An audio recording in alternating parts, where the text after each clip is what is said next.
Hey guys, subscribe for daily content. And if you're shopping for gear, make sure you check out the description for the newest items at some of the very best online retailers. There's also links for some of the items that I personally recommend. Thanks! What's going on YouTube? Metal Complex here, and today I've got another short little unboxing video to share with you guys. I have absolutely no idea what's in this package, but we're going to find out together. As per usual, if it's something I can link, I will link it right down below in the description. It does help my channel when you use those links, but that is entirely up to you. Thanks so much to whoever sent this. Thanks to my patrons for supporting me, and please make sure to follow me on Instagram at metal_complex. Okay, let's see what we've got.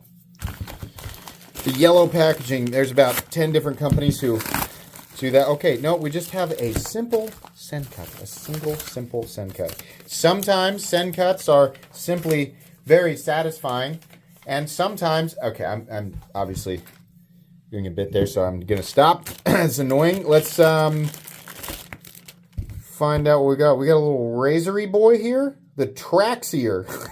It's just a consonant and vowel. Maybe Traxier is a word, right?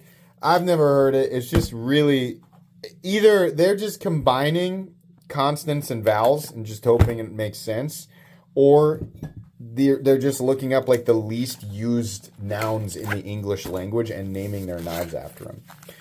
So, okay, this is kind of in between, not too big, not too small.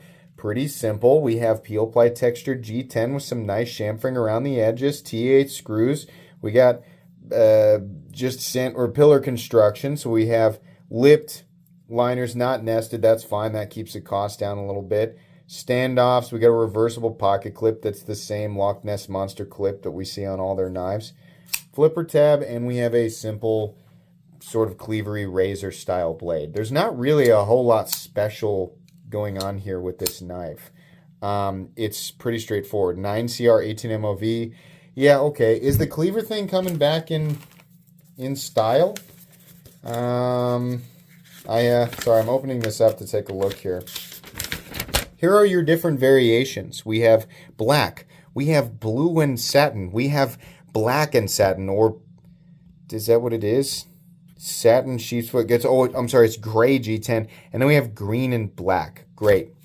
Yeah, so this is, there's actually, I mean, there's nothing wrong with this at all. The nice thing about Sencut, if you're new, they provide really, really good quality and generally straightforward utilitarian ergonomics and blade shapes. I mean, you know, in my opinion, most of the time it's better to have a tip or more of a tip. This still has enough of a tip. You can get into packaging and stuff like that, right? So it'll work. Yeah, generally speaking, good utilitarian blade shapes, ergonomics, and at the same time, nice build quality. For the cherry on top is not a lot of money. So presumably this would have a very low price tag associated with it, hopefully in the low 40s. That would be very preferable. I'm going to give you guys some size comparisons, and then I'm going to measure it, or I'm going to do that in reverse order, and then that's pretty much it. There's nothing really left to do here. Overall length is coming in at 8 inches, so it is a full-size knife. The blade length is 3.65. If you measure it all the way down to the back of the scale down here, you could say 3.75. And the reason I do that, people ask me, why do you do that? Why do you do two different measurements? I'll tell you why. If you are in a state that has a blade length limit law, right? Let's say every other aspect of this knife is legal, but the blade length is coming under question.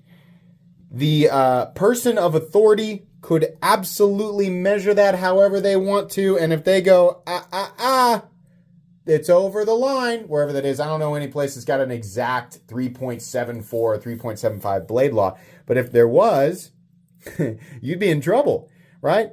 They're not all going to measure from the same place. In fact, I would venture to guess they'll measure wherever it's going to be, you know, I don't know if they have like a universal way of doing that, because we have lots of different transitional areas between blade and frame, right? So it might be circumstantial. So you need to watch out for that. 3.75 is how it could be measured.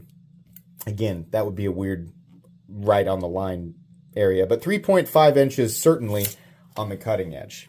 Okay, how about some size comparisons real quick here? What does it compare best with? The Ritter Hogue, for sure. Custom scales can be found in the description under Original Goat and others.